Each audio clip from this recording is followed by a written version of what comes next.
MMFF. From a serial killer na priest, ngayon isa kang mabuting pulis.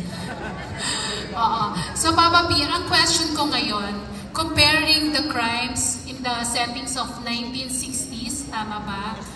Sa mga nangyayaring crimes ngayon, ikaw ba, kung ikaw ang tatanungin, personally, pabor ka na ibalik ang death penalty? Grabe naman yun. Magandang gabi po sa inyong lahat. Mabigat ba? Wow. Sabi si Ate Johnny. Hirap naman sagutin nun.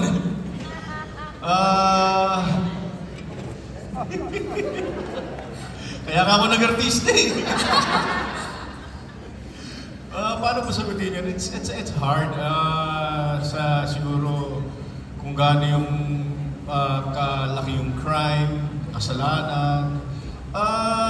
Let the people in position judge, or parang ang hirap eh.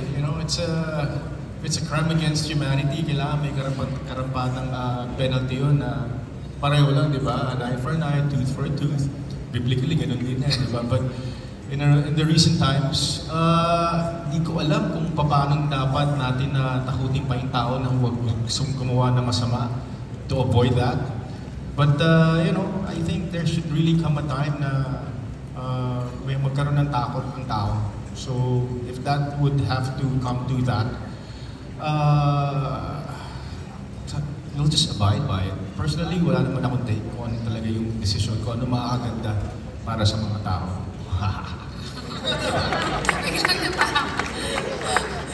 Gusto daw lang tao. Yung second question ko, Papa P, playing the role of a policeman, ikaw ba in real life, meron ka rin bang mga kinatatakutan pa? O tulad ng role mo ay isa kang matibay at palabang tao? Meron ako mga kinakatakutang tao. Not necessarily tao. Ano yung mga biggest fear mo? In what sense? Sa buhay. Ano ba yung mga... Siguro yung yung political unrest, yung nangyayari sa paligid natin. If I just, siguro, if I may quote, when Ken and I did an interview, we were shown these clippings back in the 60s, how there was a lot of riots, and fast forward to now, it's still happening. And mas nagkakaroon pa ng mas malaking pag-aalsa yung mga tao. It's getting worse. And I think kailangan talaga magkaroon ng step, not just amongst us, but sa government. It's really the system. Bottom line naman dito yung sistema, yung problema natin. Yun ang kinakatakot ako na magkaroon ng walang accountability, sa bansa natin, especially sa society natin. Okay ba hindi?